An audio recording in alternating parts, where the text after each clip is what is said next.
warahmatullahi wabarakatuh. Perkenalkan, nama saya Hanifatul Haq dengan NPM 2020 1450 1181. Di video kali ini saya akan menjelaskan tentang kegunaan dari belajar dan pembelajaran. Apa itu belajar dan pembelajaran? Secara umum, belajar dapat diartikan sebagai aktivitas mental atau psikis yang terjadi karena adanya interaksi aktif antara individu dengan lingkungannya, yang menghasilkan perubahan-perubahan yang bersifat relatif tetap dalam aspek-aspek seperti kognitif, psikomotor, dan afektif. Adapun pengertian belajar dari para ahli, salah satunya menurut Dr. Haji Saiful Sagala MPD pada tahun 2008 yang menyatakan belajar merupakan komponen dari ilmu pendidikan yang berkenaan dengan tujuan dan bahan acuan interaksi. Di dalamnya dikembangkan teori-teori yang meliputi teori tentang tujuan pendidikan, organisasi kurikulum, isi kurikulum, dan modul-modul pengembangan kurikulum.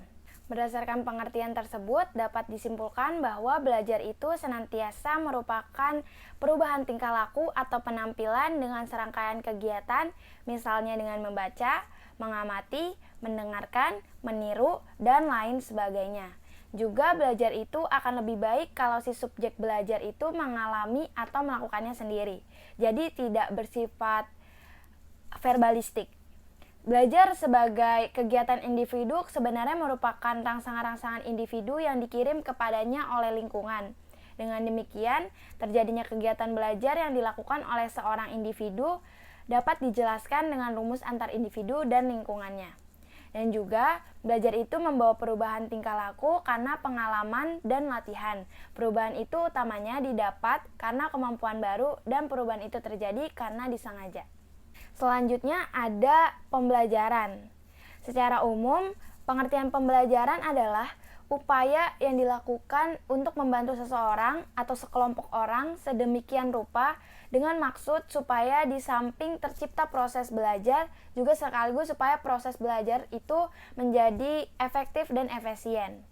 Ada pula pengertian pembelajaran menurut Undang-Undang Nomor 20 Tahun 2003 tentang Sisdiknas yang menyatakan pembelajaran adalah proses interaksi peserta didik dengan pendidik dan sumber belajar pada suatu lingkungan belajar.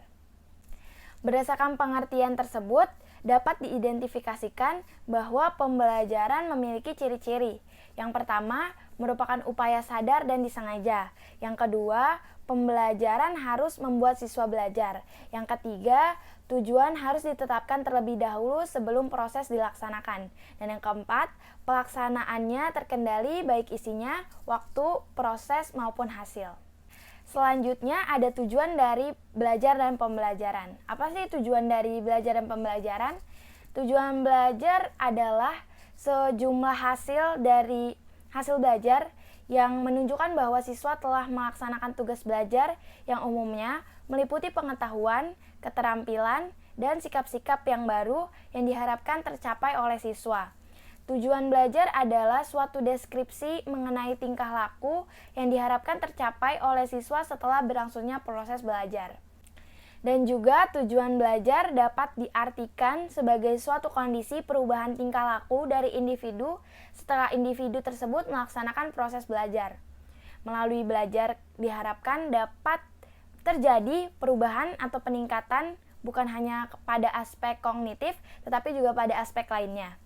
Selain itu, tujuan belajar yang lainnya adalah untuk memperoleh hasil belajar dan pengalaman hidup.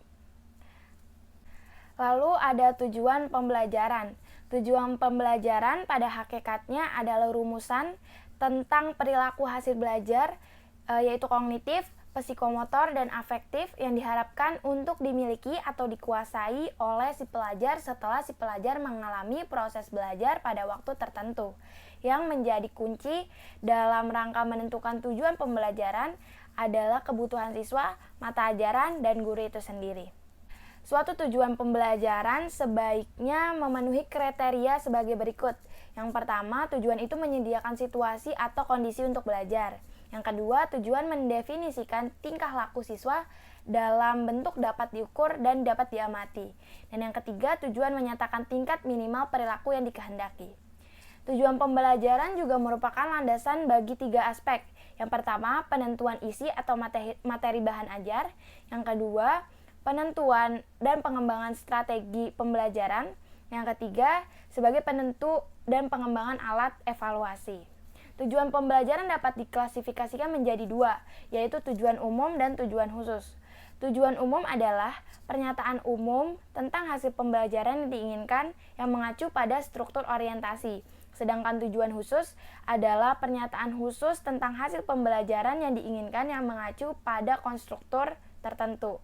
Dan dapat disimpulkan bahwa tujuan dari belajar adalah untuk memperoleh hasil belajar dan pengalaman hidup, sedangkan tujuan dari pembelajaran adalah untuk mengembangkan kemampuan, membangun watak, dan peradaban bangsa yang bermartabat dalam rangka pencerdasan kehidupan bangsa.